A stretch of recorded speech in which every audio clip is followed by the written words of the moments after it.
Welcome to the Vintage Hollywood Archive channel. One of the most popular Hollywood actors was also the hottest man in the USA. There was no woman who could resist his charm. Clark Gable had a lot of romances.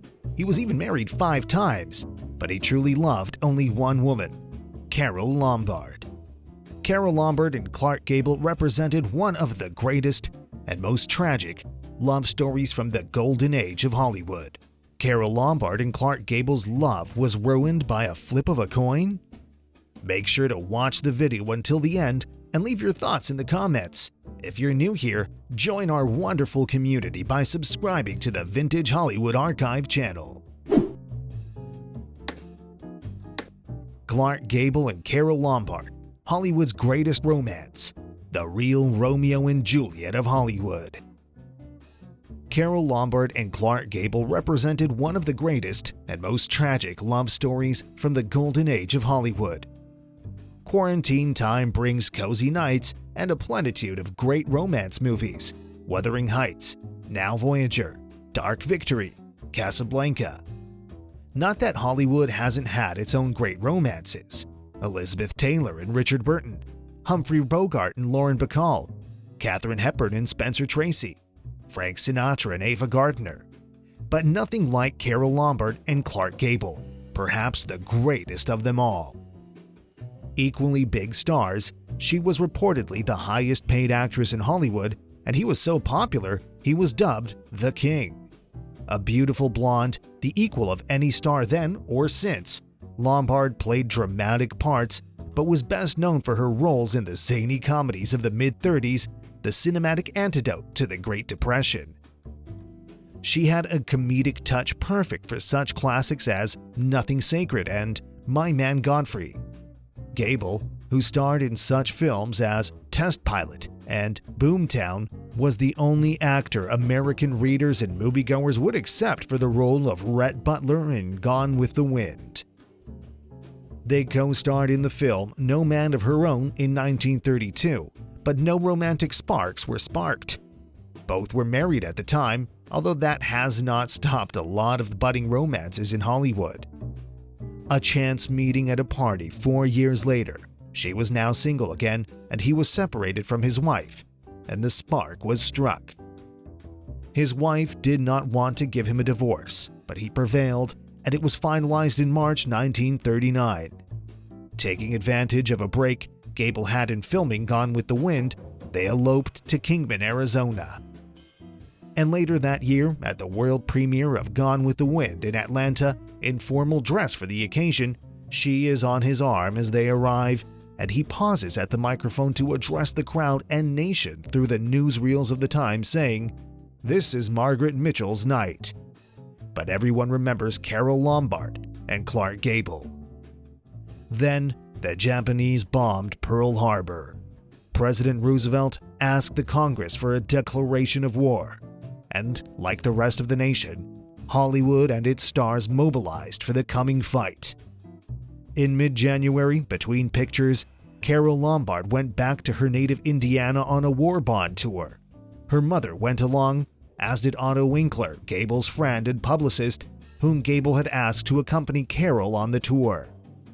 The tour was capped off by a dinner in Indianapolis the night of January 15, 1942. Carole Lombard had raised more than $2 million.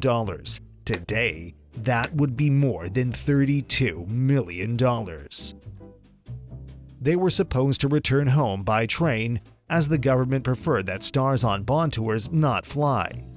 Also, her mother and Winkler were afraid of flying, but Lombard was anxious to get back to her beloved Pappy, her name for Gable, and reportedly didn't want to face 3 days on the choo-choo train. They decided to flip a coin. Lombard won. And they booked a flight on a commercial airline. TWA Flight 3, a transcontinental flight out of New York, made a stop in Indianapolis at or about 3 a.m. It would get them home late that evening. It should be remembered that commercial flights were in their early years back then. Stagecoaches, if you will, compared to today's flights. No jets, propeller-driven, no pressurized cabins, passengers huddled under blankets to keep warm. frequent stops, not only for passengers to board or depart, but to refuel. During the stop at Albuquerque, New Mexico, Carole and her party were almost bumped to make way for military personnel who took precedence in wartime. But Lombard pleaded her case, and they were allowed to fly on. What follows has come to be known as the mystery of Flight 3. It's known that the plane made a refueling stop at Las Vegas, then a small town. It may be that the pilot mistakenly set a course used for takeoff from Boulder, Colorado, which he and the co-pilot had flown recently. Or the pilot mistook a beacon light to the right of the runway as being its center and flew to the right instead of going left. Or that beacon lights that would normally have been used had been turned off due to the war, lest they attract enemy planes. Never disputed, the pilot did not realize he had not reached the altitude needed to clear the treacherous Mount Potosi, and there were no air traffic controllers to tell him. The plane flew into the side of the mountain, killing all 22 aboard. Gable rushed to the city, first hoping for a miracle, as the Las Vegas Review-Journal put it, looking back on the 75th anniversary of the crash, and then keeping a grief-stricken vigil until rescue teams recovered his wife's remains. It's said he never recovered. Certainly, the loss is plain to see in the photo of the king being sworn into the U.S. Army Air Force as a private after enlisting on August 12, 1942. The pain on his face and in his eyes is seared into everybody's memory.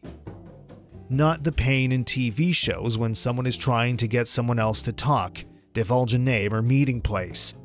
The pain that comes from somewhere deep inside, dare I say the soul, and stays with you the rest of your life. The Air Force sent Gable to officer candidate school, assigned him to a film unit in Hollywood, to which he brought great credentials, then overseas to film Combat America, a propaganda film about air gunners. Official records show he flew 5 combat missions, but fellow veterans say he flew more. He may be seen in uniform on January 15, 1944, the second anniversary of the dinner capping Carole Lombard's war bond tour, watching actress Irene Dunne break a bottle of champagne against the bow of a Liberty ship. The ship was christened the Carole Lombard in recognition of her contribution to the war. The Carole Lombard would go on to rescue hundreds of survivors of sunken ships in the Pacific. Whether officially or unofficially, the mountain on which she died came to be known as Carole Lombard Mountain. After the war, Clark Gable returned to Hollywood, resumed his career. In his first film, he co-starred with Greer Garson, prompting the ad line, "Gable's back and Garson's got him." He would make movies for some 15 years, co-starring in his last, The Misfits, with a new blonde star of Hollywood, Marilyn Monroe. In one of those twists of fate worthy of an O. Henry story or Alfred Hitchcock movie, it would be the last film for both Gable and Monroe. 2 days after filming ended, Gable suffered a heart attack, sufficiently serious that he was not only hospitalized, but held for further care and observation. There were those in Hollywood who thought it was his frustration with the famed tardiness of Monroe that had driven him to passing the time wrangling the wild Mustangs that were part of the film, in the heat of the desert yet, and had brought on the heart attack. And his popularity cast a cloud over Monroe that some say never ended before her death 2 years later. Gable suffered a second, fatal heart attack while still hospitalized, and died November 16, 1960. Although he had married twice in the post-war years and was happily married at the time to a woman about to present him with a son, he chose to be buried alongside Carole Lombard in Forest Lawn Memorial Park in Glendale, California. If, unlike Romeo and Juliet, 10 years passed between their passing, their romance may well rank up there with Shakespeare's classic. Certainly the romance has those twists of fate, moments of what might have been threat of tragedy, that make you wonder what the bard would have done with Clark and Carole. If you like this video, don't forget to give it a thumbs up, and subscribe if you're new here. What do you think about Hollywood's golden couple, Carole and Pappy's love?